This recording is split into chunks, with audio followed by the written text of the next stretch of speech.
రవీంద్ర భారతిలో ఎస్పీ బాలసుబ్రహ్మణ్యం విగ్రహం పెడితే తప్పేంటని ప్రశ్నించారు TPCC chief Mahesh Kumar Goud. Sentiment రగిల్చి బీఆర్ఎస్ లబ్ధి పొందేందుకు ప్రయత్నిస్తోందన్నారు. దేవుళ్ల విషయాన్ని సీఎం రేవంత్ ఒక సామెతగా చెప్పారని, దాన్ని రాజకీయం చేయడం తగదన్నారు. బీఆర్ఎస్ కోసమే కిషన్ రెడ్డి పనిచేస్తున్నారని ఆరోపించారు.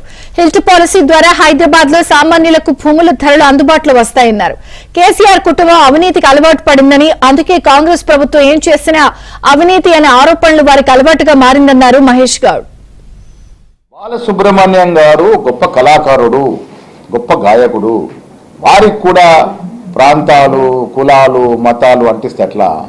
బాలసుబ్రహ్మణ్యం గారు కులాలు, ప్రాంతాలకు అతీతంగా గొప్ప గాయకుడిగా మనమందరం గౌరవించుకోవాల్సిన అవసరం ఉన్నది. అన్నిటికీ మించి తెలుగువాడు. బాలసుబ్రహ్మణ్యాన్ని గౌరవించుకుంటుంటే అభ్యంతరం తెలుపుతున్నారు కదా. వారికన్నా ముందు అందర్శి గారిని గౌరవించుకున్నాం, గద్దర్ని గౌరవించుకున్నాం. కళాకారులకి నా ఉద్దేశంలో, పార్టీ పరంగా వ్యక్తిగత నా ఉద్దేశం, కళాకారులకి, గొప్ప గొప్ప వ్యక్తులకి కులాలతో, ప్రాంతాలతో ముడిపెట్టకూడదని నా యొక్క కోరిక. సీఎం గారు ఒక సామెతలాగా, వాస్తవం కదా, కోటాని కోట్ల దేవతలు మనం పూజిస్తాము తెలుగు సాంప్రదాయంలో, తెలుగు పరిస్థితిలో. తెలుగు వారం మంది రకరకాల దేవుళ్ళు పూజిస్తాము. వారు డీసభ్య సమావేశంలో ఒక సామెతగా మాట్లాడినారు. దాంట్లో కూడా వెలికి తీసి దాన్ని కూడా రాద్ధాంతం చేసే ప్రయత్నం చేస్తూ ఉన్నారు. కులము, మతము మాట్లాడందే బీజేపీ నాయకులు పొద్దు గడవదు. అదే ప్రజలకు మీరు ఏం చేస్తారో చెప్పండి, ప్రజల గతంలో మీరు ఏం చేస్తారో చెప్పండి. ఇలా మేము చేస్తున్నటువంటి తీరు, ప్రజలకు అందుతున్న ఫలాల్ని ఆస్వాదించండి, హర్షించండి.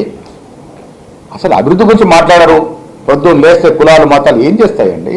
హైదరాబాద్ని సుందరమే కాకుండా ఒక గ్రీన్ సిటీగా నిర్మించుకోవాలని ముఖ్యమంత్రి గారి యొక్క తపన.